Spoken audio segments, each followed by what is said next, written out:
too. But the world keeps turning like it's meant to do. And time don't wait, it just carries you through.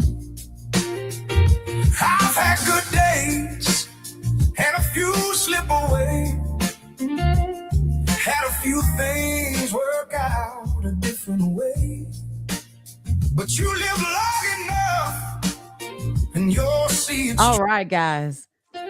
Good morning. It is so good to be here with you guys this morning, early morning. My goodness. And you know something? My name is LaDonna Raeh, and I'm happy to be here with you guys today on Senior Talks. Yes, I'm filling in for Miss Clara Hubbard. And we're on WVON each and every Saturday. And today's conversation is one that touches every family, whether you're ready for it or not. And I think, down the line, we're going to be talking to Terrence Santos de la Rosa Sims with Chicago Commons about those things. But right now, I want to introduce you to someone who is very, very funny and honest and a little bit of brutal all at once. Most people try to romanticize getting older, but this guy, he basically says that you're gonna take it one day at a time, whether you want to or not. Please join me. This is such a great time for me because in talking to our special guest today, would have seen the flyer on Facebook. And if you're on Facebook, please make sure that you share the show. But in talking to him prior to today, I just really enjoyed our conversations. And I to the point where I had to three-way the call with my mom. And being honest about what he has talked to me about is an understatement. So I'm going to let him come and tell it like it is. Joining me this morning is music industry veteran Kirkland Burke. Kirkland has spent years in the record business during an era many people consider the golden age of music. He's full of incredible stories, sharp historical insight, sports knowledge. Yep, that too. Dry humor, and the kind of perspective that only comes from truly living life. And trust me, this conversation goes everywhere from Ernie Banks, Michael Jordan, cataract. I won't tell you too much. Join me in welcome, Mr. Kirkland Burke. How are you this early morning? Oh, good morning. Well, I'll say I'm doing well. I love it. I love it. You know, you had me cracking up every time we talked. I'm taking notes and I'm like, this is hilarious, but it's real. And they say there's truth in joking. So, you know, with when you get, because you're so interested in storytelling, it is a way of setting the expectations. But this way, by having this conversation on Senior Talks, um, you have a way of talking about aging that's honest and funny and brutal at the same time. What was the first moment when you realized, okay, life has officially changed for you? Well, you mean in terms of as they say, growing old? Yes, sir. Well, one day at church, one of the deacons came to me and asked me. He said, well, you know, the youth retreat is coming up and everything. He said, and he said, it sure would be nice for you to go there, be with us and everything. And I told him, I said,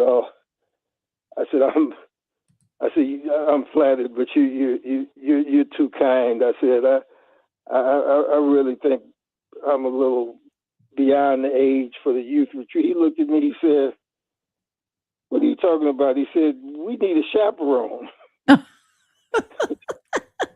So there are little things like that that start to let you know you aren't young anymore. Yeah. Yeah, I feel it. I always call myself the pre-senior when I do this show because I know when I stand up, I hear pop pop, in both knees every time. So I'm like, is that a sign or should I run more? Should I be stretching? It's just something to be to notice and to recognize. You shared with me, and I love the story that you told me about Ernie Banks saying old age doesn't arrive gradually. You go to sleep and it finds you. That line stuck with me. What stories from athletes or even entertainers have stayed with you because they've mirrored real life? Well, the thing with Ernie was a lot of people may not remember, but Ernie Banks originally was a shortstop with the Cubs, and that's when he won the MVP 2 years in a row. He was, in fact, I believe he was the first, and I think may even be the only MVP that played on a losing team. And he said that old age doesn't come gradually. He said you go to sleep and it finds you, and then that next day, and he said with him it was a ground ball, a routine ground ball to the shortstop. And he did what had been doing for years. He went down like as usual, put his glove down, came up, reached into his glove for the throw to first, and there was no ball there. Yeah. That's a very telling moment for him, especially since he was used to catching the ball, but he was actually working towards becoming more seasoned, and there was a change, there was a difference. So and like you said, you get those other signs. You can't stand up, just get up out of a chair, stand up and start moving. You really kind of ease up. You don't stand up anymore. You ease up, and then you have to stand there and collect yourself for a minute before you attempt to take a step. And what about sitting down? Because my dad, he takes it's like slow motion. I always feel like dad, the chair is there, just plop down. He goes every single frame to go down. It takes a long time. Your experience.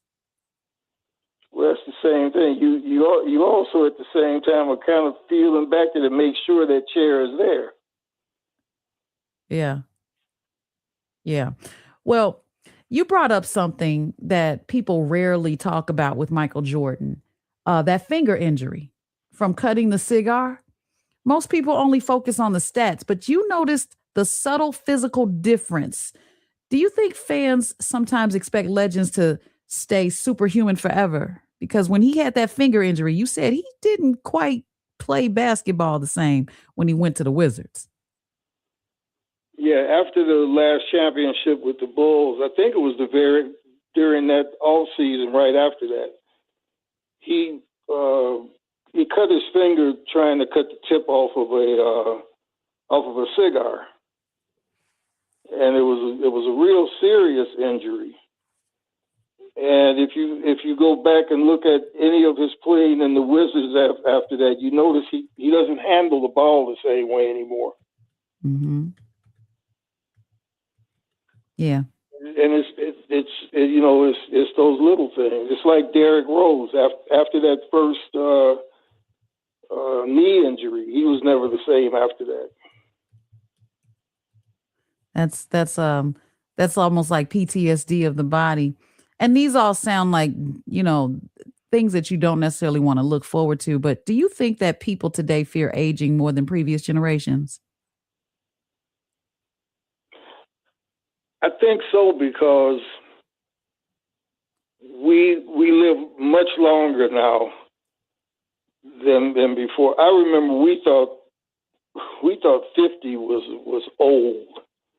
Yeah. Uh, 55 was older, and 60 was almost ready to go out.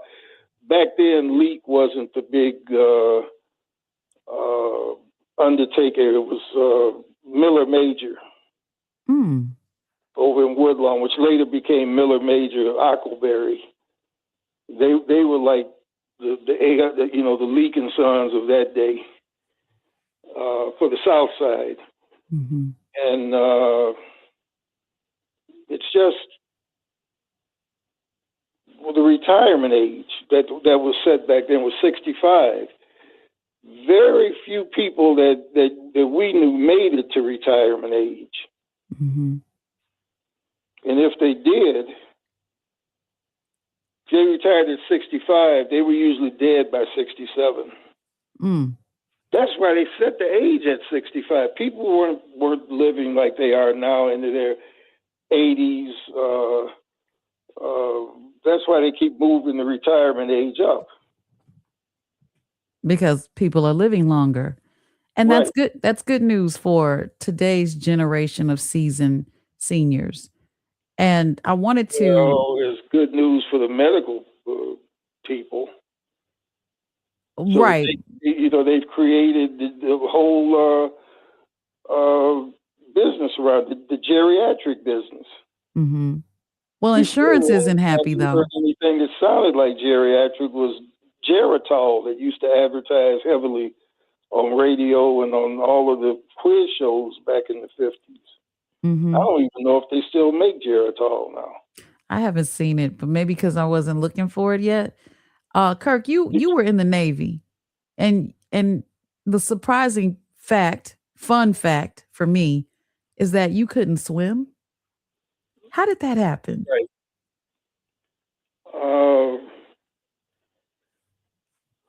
Well, one, I didn't give it a thought when I went in. Originally, I was going into the Marines with a friend of mine. We were really brainwashed with all of the World War II and a few Korean movies growing up. So we wanted to be Marines. And as it got closer to high school graduation, they had a program where you could sign up while you were still a senior. I think it was within 90 days of graduation. And then right after graduation, a couple of days after that, you were off to boot camp. But right before we did the ceremony to go down to raise your hand and take the oath, got there and the Marine guy is sitting behind his desk. Navy guy, the different services were there. The Marine guy had a big poster in front of his desk. It said, "All I offer you is a pack and a rifle." And there was a picture of a rucksack and an M14. The Navy guy, first class electrician's mate, his name was Sellers, he called us over there and he said, you guys look like you're looking for a good time. And he pulled out this folder, this album of pictures of him on Liberty all across the world, in Paris, Monaco, Turkey, everything. He's got all these pictures with him, all these women with him, everything. Mm-hmm. And simply, all I wanted to be was a sailor.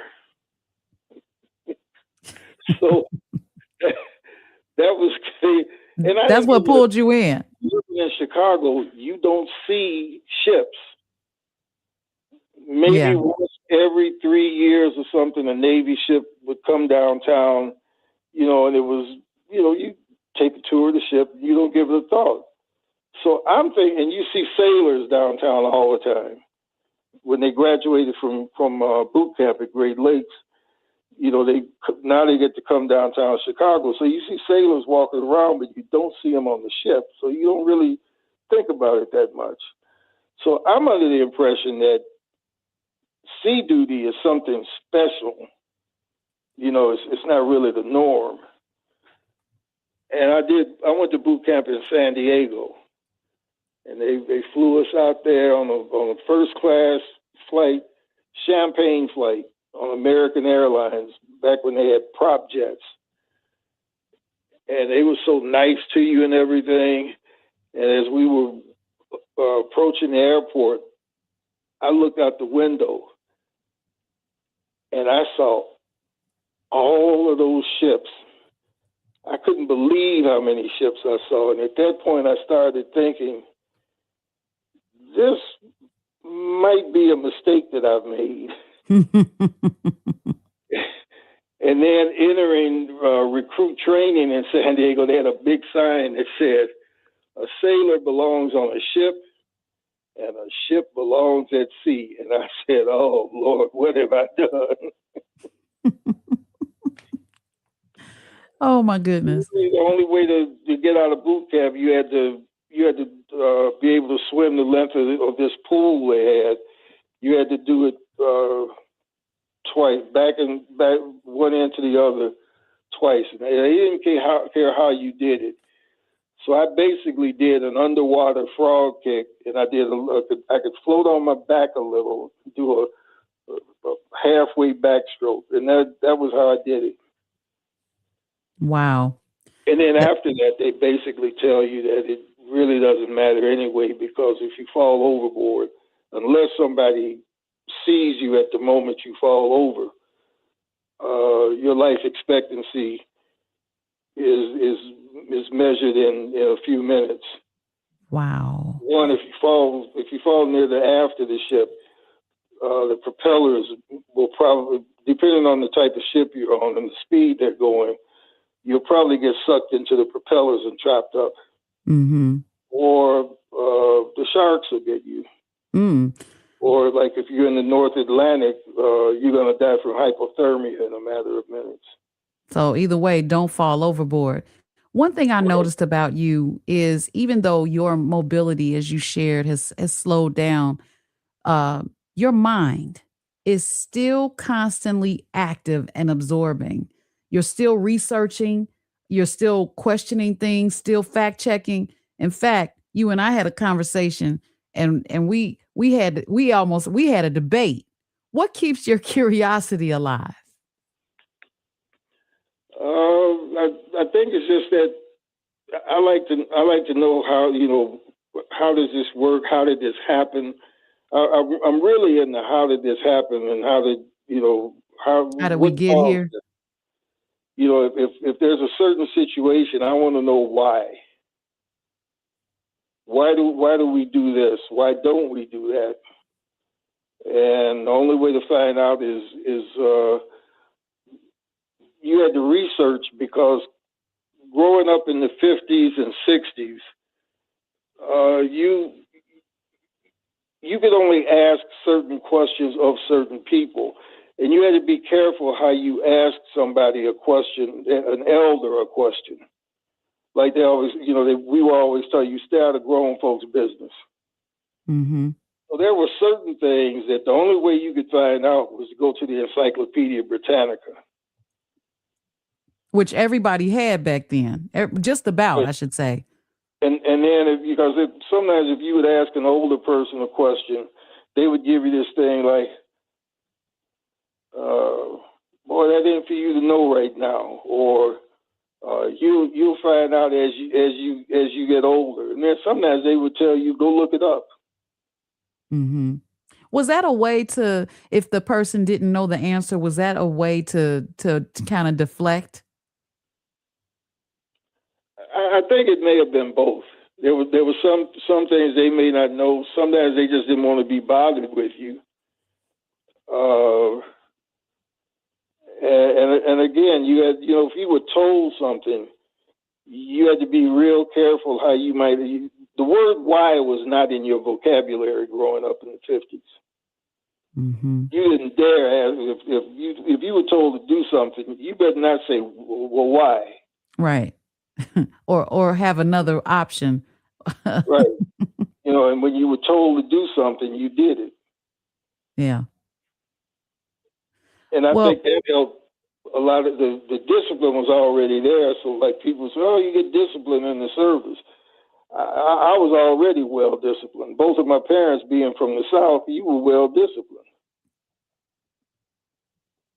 What's something that you researched? On Sunday morning, you knew then, okay, go to the men's room now, because once you sat down in that pew, you weren't getting up again until the benediction. Mm-hmm. Mm-hmm. You know that whole saying, if I knew then what I know now. What is something that you researched that completely changed your opinion or way of living? That's a good question. uh, I don't know. We might have to come back to that one.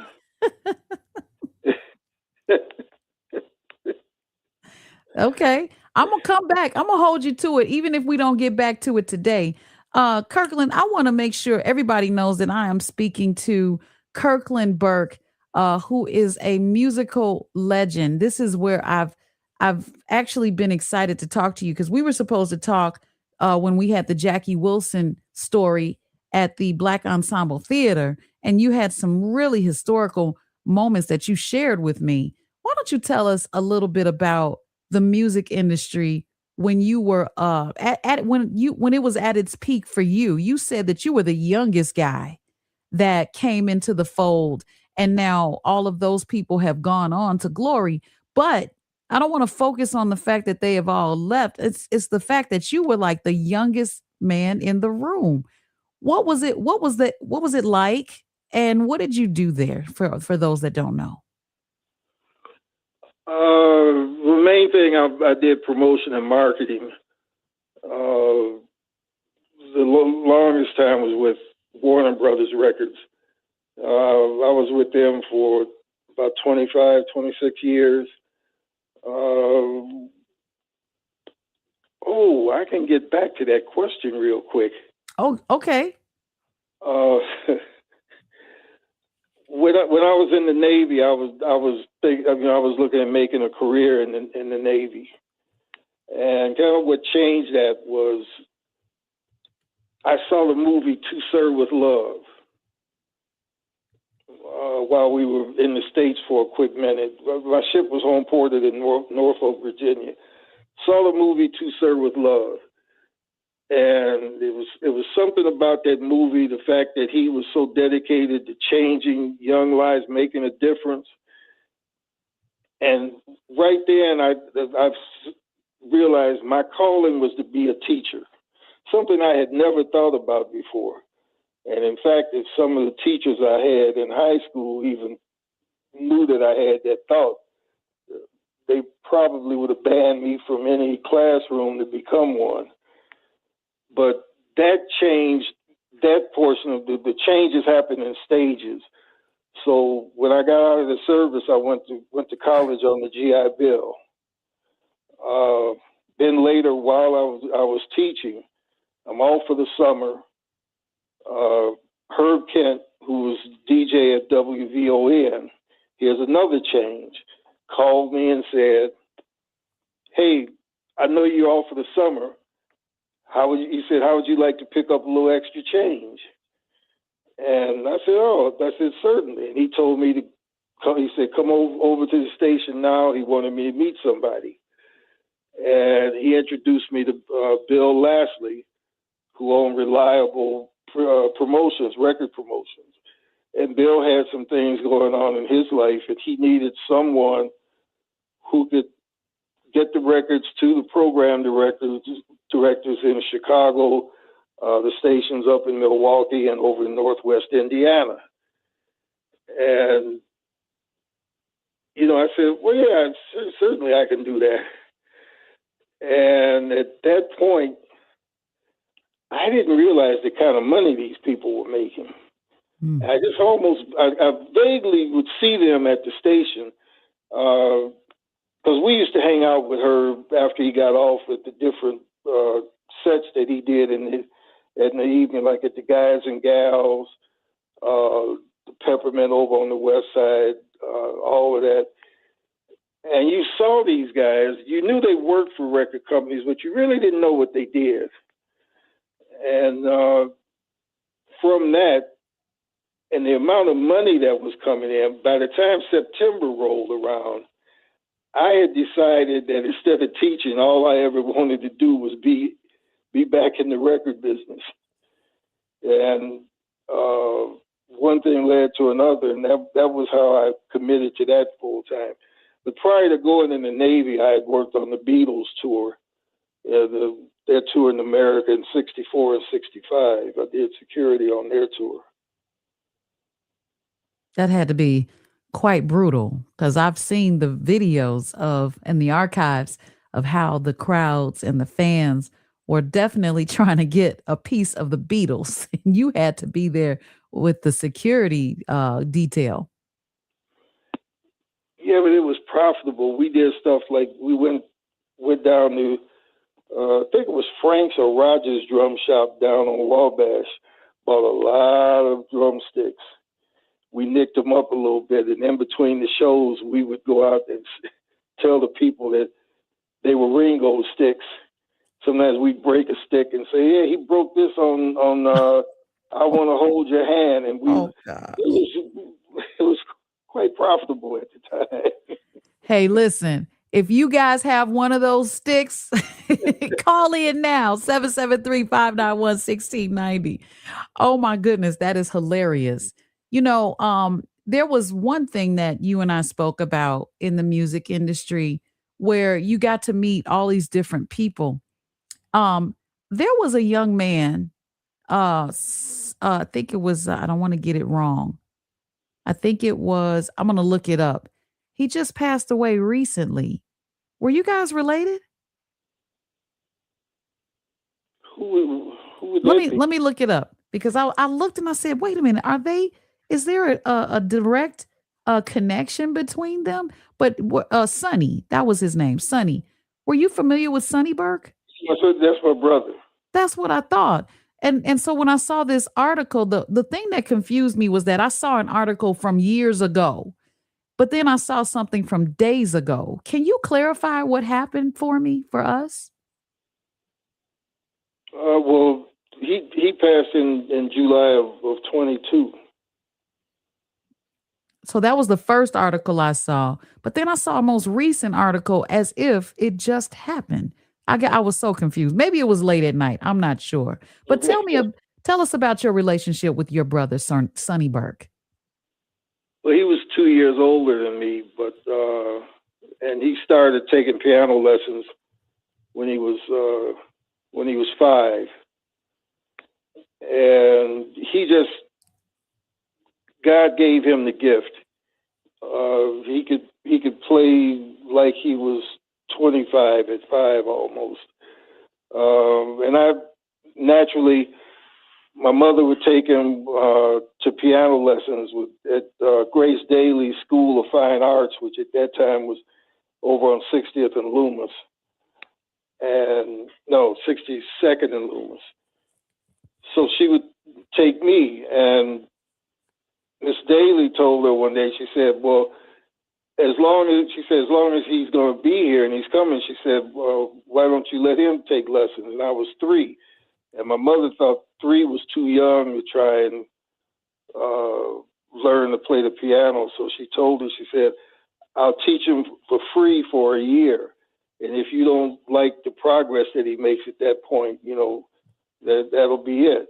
Mm-hmm. But at 4, my brother and I she did a big recital every year downtown at Kimball Hall, which that building, it was the Kimball Piano Company. Now that's part of DePaul's campus downtown. And we were doing 2 piano duets at that point, where he was 6 and I was 4. Mm-hmm. And then progressing from there. So, and it always amazed me. I had to practice every day. The only time he practiced was when he sat down to go over it with me. He could just look at the music and read it like it was a newspaper. And then he started playing the organ at church at Tabernacle on 41st in Indiana. And again, when he went into high school, he decided he wanted to play the trombone. Mm-hmm. He went in high school, and that was back when they had 2 graduations because of the baby boom. So he graduated in 1959 from elementary school. Yeah. That was January. You started high school in February, first week of February. He started playing the trombone then. That's February. In April, he was first chair in the all-city band. It was just any instrument he wanted to, he could pick it up and play it. So you guys had music. Music was just in the family, period. And then you ended up in the music industry. Kirkland, we only have a couple of minutes. What is some advice that you would give? You know what? Let's go ahead and grab this caller real quick. Hey, Ron, you're live on WVON. Yeah, thanks, LaDonna. This is such a inspiring, fantastic conversation you were having, Kirkland. I've just been enjoying it. But I will say, sometimes it's like a trade-off.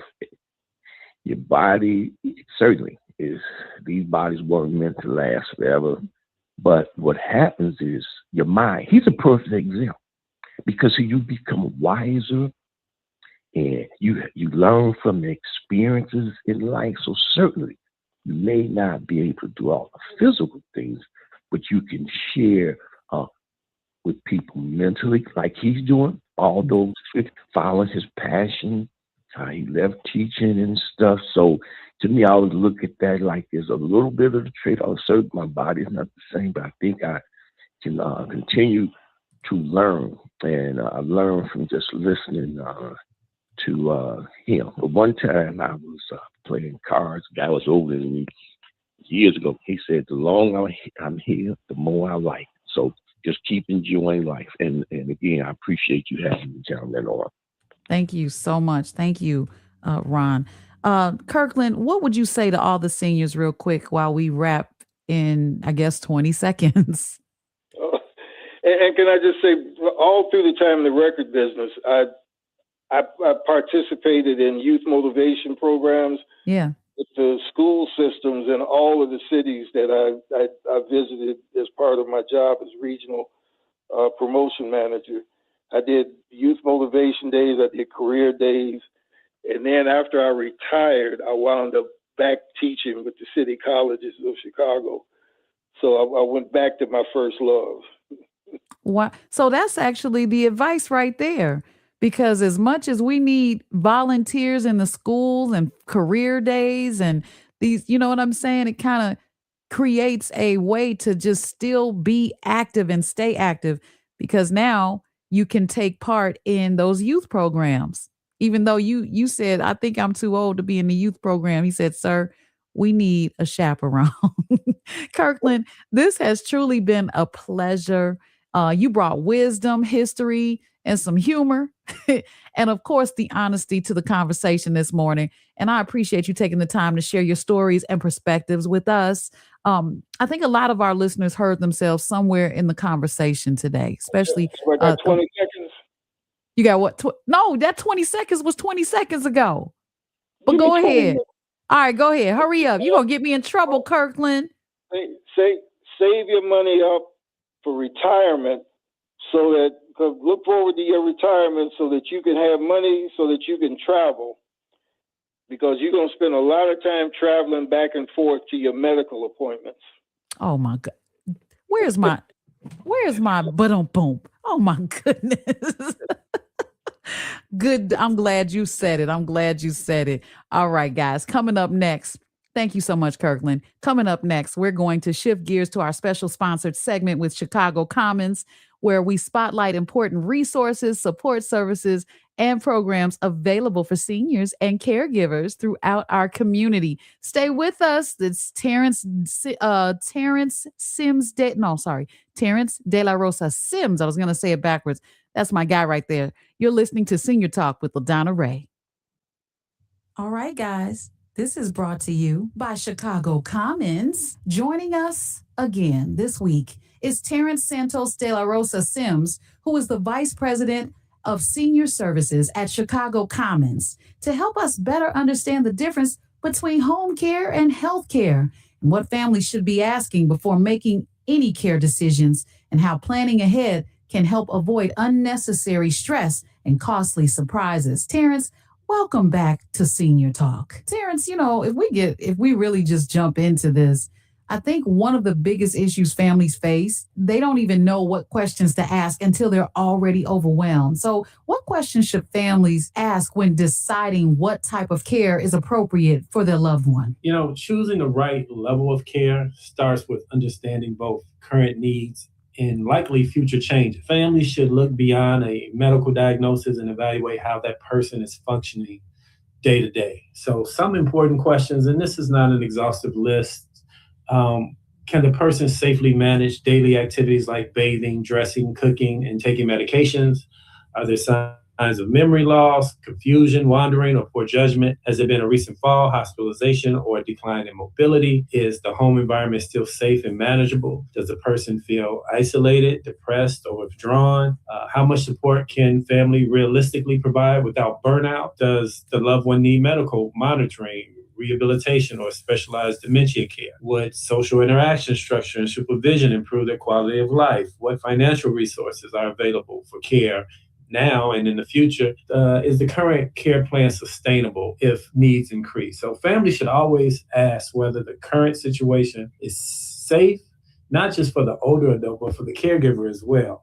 Many family caregivers try to manage alone for too long, which can lead to exhaustion, health problems, and emotional stress. The goal is not simply to find the least restrictive care option, but to find the safest and most supportive environment that preserves dignity, independence, and the quality of life. Care needs often evolve over time, so families should think of care planning as an ongoing process rather than a one-time decision. Now, how important is it for families to verify things like licensing and caregiver background checks, and even training and overall reputation before trusting someone with their loved one's own care? Well, you know what? In today's time, I think it's important that we all do our due diligence and we all do our own research. Once upon a time, there was this thought process that physicians know everything. And not that they didn't go to school and that they didn't study, but once upon a time, long before the internet, you couldn't even really look up a physician's background and read detailed information about them, their history, how many years have they been practicing. So those type of things, I think individuals should always do.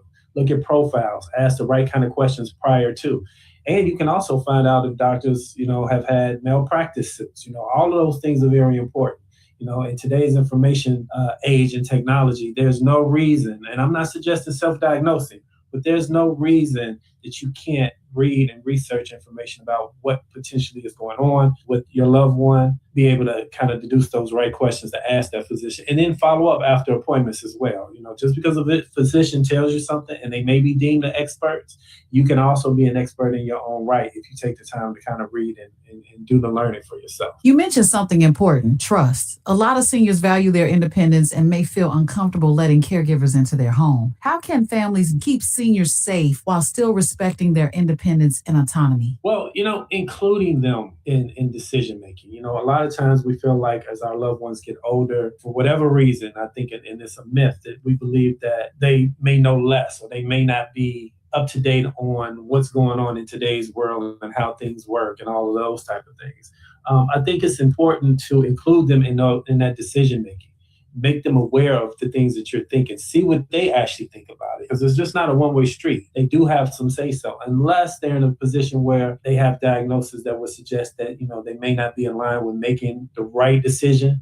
But I think informing them, letting them know as much as possible, understand from beginning to end, explain to them what they're doing, what processes will be involved, why you derived at the decision that you did for them. Again, it preserves the dignity, the respect, the understanding that, hey, they still have a right. In home care services, we're person-centered. So the client does have a right to say, hey, this is what I want, this is what I wanted, this is how I want it now, within certain confines and restraints, of course. But I think that is very pivotal and is very critical if you want your loved one to be on the best footing as possible. The goal is always to age in place if possible. Yeah, I think many people assume insurance or Medicare is going to automatically cover everything they need, and then reality hits during a crisis. At what point do families usually realize they've misunderstood what services are covered versus what they'll actually need to pay for themselves? That's a great question. Most families don't realize the gap between healthcare coverage and the long-term care costs until they're in the middle of a health crisis. This often happens after hospitalization, a fall, a stroke, dementia diagnosis, or when a physician recommends rehabilitation, home care, or assisted living. Families are frequently surprised to learn that while insurance programs like Medicare may cover short-term medical treatment or rehabilitation, they generally do not pay for ongoing custodial care, meaning help with daily activities such as bathing, dressing, eating, toileting, supervision, and medication reminders, which is covered under Medicaid, which is something that we take here at Chicago Commons for our home care services. Medicare may cover a short stay in a skilled nursing facility after a hospital stay, but only under certain conditions and typically for a limited period of time. Once a loved one needs long-term assistance rather than short-term medical recovery, families often discover they must pay privately, rely on long-term care insurance if available, or explore the Medicaid eligibility. Another common moment of realization comes during hospital discharge planning. Families may assume their loved one can receive extensive support at home through insurance, only to learn that in-home care aides, overnight supervision, or memory care services are often not covered. This misunderstanding can create a lot of stress, a lot of emotional anxiety because decisions must be made quickly. And sometimes it's just a matter of days until you have to make that final decision. Sometimes same day. I've experienced that. Do the social workers and care coordinators often become the people helping families finally make sense of it all? So, in a world of utopia, they should, right? Because the social workers, the discharge planners, the caseworkers, they're all knowledgeable across a realm of resources that are available because this is what they do. However, a lot of times they may just give them pamphlets or brochures that say, hey, read this information. There's a contact number on the back. And then they kind of send patients off, on their own, which goes back to what we were stating earlier. It's important to do your due diligence in your own research because just handing somebody a brochure without further information or any detailed information about those services, what they do, who's a great contact, things like that can be important, especially if the loved ones or the patient themselves they don't know anything about it. And if it's a sudden situation where a health crisis has occurred and they didn't expect it, they didn't plan for it, they didn't even think about it, because anything can happen to any of us. This is just not older adults. I think it's important for a lot of the social workers, the discharge planners, and the caseworkers who are well knowledgeable. A lot of times they will walk you through, they will follow up with you, they will make those phone calls on your behalf to kind of set the stage for you to talk to the right people. And I think that is what's most important when we think about continuum of care. Just because you get discharged from a hospital, there should be a continuum of care that kind of leads you into places, especially when the patient and their loved ones have no knowledge or understanding on how the process works. What's the next steps? What's the best, next healthcare condition or healthcare resources that need to be provided for that person to continue on that track of regaining their health and improving their quality of life. It seems like at the point where you need insurance and you need coverage, it's almost a little bit on the late side, because once you find out the most common surprises that families face when it comes to aging-related healthcare costs, that almost needs to be taught in college. Because some of the families, sometimes when they're surprised to learn how expensive that, home care can actually be, but how can you make it more affordable than nursing home care? Your thoughts? Well, you said surprises, right? Mm-hmm. So I think one of the biggest surprises, and I kind of touched on it a little bit, is how expensive, healthcare can be, especially long-term care can become over a period of time. Families often underestimate that monthly cost. In-home caregiving, assisted living community. This ain't like rent. I think people think, I can afford rent, we can afford long-term facility. No, it makes you feel like you need to pull out, you need to get a personal loan sometimes. There you go. It's really that serious. And in many cases, care needs increase gradually, but costs increase rapidly, which begins, it can happen in a matter of minutes. You can go from needing a few hours of help during the week to around the clock supervision. So you're absolutely right. And then not to mention, and again, any of us can experience this, families are often caught off guard by prescription drug costs or specialty medications, home safety modifications like ramps and stair lifts and walk-in showers, medical equipment, wheelchairs, hospital beds, and the list kind of goes on and on. And when these costs are not anticipated, it's like, okay, what do you do? And when there's no help and they're like, hey, this is out of pocket, your insurance doesn't cover it, whether you have dual Medicaid or Medicare, Now it's really like, what's the next step? And it can really drive you into debt. How can planning ahead help families avoid financial strain and last minute crisis decision making? I mean, what are some of the conversations that can be had, or how do you start to have those conversations, and at what point? Planning ahead gives families time to make thoughtful decisions instead of reactive ones. When conversations happen earlier, the sooner the better, right? It's sometimes uncomfortable, but before an emergency occurs, families can better understand available resources, financial limitations, and personal preferences. Advanced planning allows families to review insurance policies and understand what it is actually covering, to discuss long-term care preferences with loved ones, establish powers of attorney and healthcare directives, organize financial documents and legal paperwork if needed, research care options before they are urgently needed, and build a financial strategy for future care expenses. It also gives the older adults a greater voice in deciding how and where they want to receive care. Without planning, families are often forced to make difficult decisions under pressure, such as choosing a facility quickly after hospitalization, or trying to coordinate care while balancing work and caregiving responsibilities. Financial planning can also reduce family conflict when expectations, responsibilities, and resources are discussed openly ahead of time. Siblings, family members, caregivers are less likely to disagree during emotional, stressful situations. And I think lastly, planning helps families recognize changes earlier. Instead of waiting for a crisis to happen, a fall, a wandering episode, or your loved one or a caregiver burnout, they can gradually introduce support services that improve safety and a quality of life while preserving independence for as long as possible. There's some planning that has to take place, Terrence. I want to thank you so much for joining us today and helping us break this down so that families can actually understand. I really appreciate you reminding us that seniors still deserve dignity, independence, safety, a voice of their own. We also want to thank Chicago Commons for continuing to provide resources and education and support to seniors and families throughout our community. So before we let you go, Terrence, how do people contact Chicago Commons if they want more information or need assistance? Absolutely. You can reach us at 773-373-5055, or you can reach us on the web at www.chicagocommons.org. Guys, that was Terrence Santos de la Rosa Sims with Chicago Commons. Hey, Chicago. Are you looking for a place where your loved one can receive the care and support they deserve? Chicago Commons offers adult day services in the heart of Bronzeville, providing a vibrant and caring community center for seniors and adults with disabilities, and that includes meals, transportation, and engaging activities. We also offer a home care program throughout the Chicagoland area that ensures your loved ones get the support they need right at home. If you're interested in Chicago Commons Senior Services, where compassionate care meets your community, call us today at 773-373-5055. And we're back. There we are back, guys. You're listening to Senior Talks with LaDonna Raeh. I'm filling in for your favorite grandchild, Miss Clara Hubbard.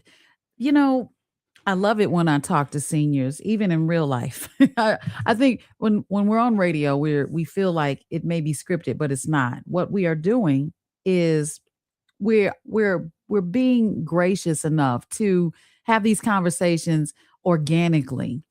And I'm so excited right now at this moment to bring to you your favorite granddaughter. Yep, that's right.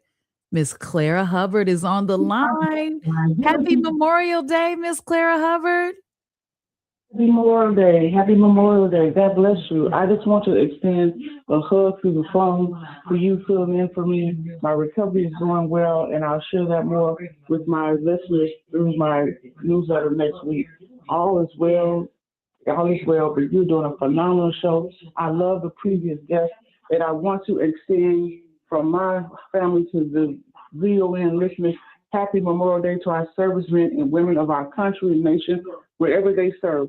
Happy Memorial Day to all of you. And then on Monday, I'm going to be with the American Legion Post, Harold Washington, 1987. We're going to be at the tomb of our beloved mayor, Carol Washington, where we'll be laying a wreath and doing a ceremony. I'll share that on Senior Talk Media, my website. But again, just thank you so much for your compassion and your empathy and your interviewing. You're doing a phenomenal job, and I just want to say hello to you. Thank you so much. You've been awesome. Miss Clara Hubbard, you got some big shoes to follow, man. I'm telling you, I am so happy to hear from you. I'm glad you're doing well. And this is definitely a space where people love and support you. They have been asking about you, Miss Clara Hubbard. And I'm so glad you called in today. I mean, this is more than just Happy Memorial Day. This is Happy Get Well Day. This is happy the sky is the limit day. I'm so happy to hear from you. What would you like to share with us as far as even in your recovery? You know, how the show is really about how seniors are staying active and doing things. But tell us, what are you doing during this time to, keep it moving? Well, what I'm doing during this time is I am preparing for our older population, who I call people getting better with age. We have a summer sizzle schedule for events. Most of the city festivals have called me and want to have Senior Talk present, and we're going to make sure we can put that out so they'll have time to prepare and be there. But we're engaging older population. I have 2 organizations that I'm working with that are really going to be spearheading, the initiative for me to get out in the community. And we want everyone to know that if you are a senior or what I call people getting better with age, that we want to be your resource, we're your hub. That's why this show was created, to be your hub. And the WVON will be our leg to put the community, resources out. You shouldn't have to look for anything in the community as you're aging well. We want to be that brand for you, and that's why this show was created. And we don't take it lightly. So if you want more information on our programming, visit my website, Senior Talk Media. Senior Talk Media. You can also check out our podcast on Apple, iHeart, Spotify. We have over 400 shows on YouTube. Go to Senior Talk Media on YouTube. We have over 400 shows, and maybe we've covered a topic for you. But this is a small setback. I'm not going to be away much longer. God is resetting me right now and restoring me to be your granddaughter in the community so we can get better with age, as I am learning myself now. Hallelujah.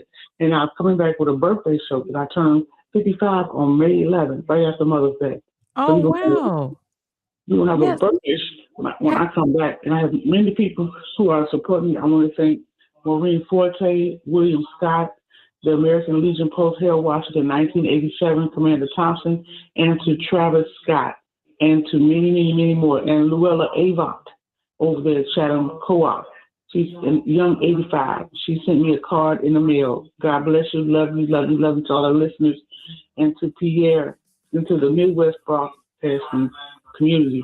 Thank you, thank you, thank you so much for me using my voice to be a part of this growing age of being someone who needs to learn how to get better with age. I appreciate it. And again, congratulations to you, sister. Thank you so much. I have my cheer palms on right here, cheering and listening to your broadcast. You're doing a phenomenal job. And I look forward to working with you in the near future. God bless you and have a phenomenal Memorial Day to you and your family. Thank you so much, Miss Clara Hubbard. Ladies and gentlemen, the one and only Miss Clara Hubbard has joined us to say hello and give you guys an update. And it has taken us to the end of the show for this week. Thank you so much for all of your comments, your calls, and we appreciate you listening each and every week right here on WVON 1690. This has been Senior Talks. I'm your filling in host, LaDonna Raeh. And that's it. Bye-bye for now. The more that I know, there ain't nothing wrong with being another day old. The talk of Chicago and the voice of the nation is 1690 AM WVON, Berwyn, Chicago. Cashback is not available on gas in New Jersey and Wisconsin.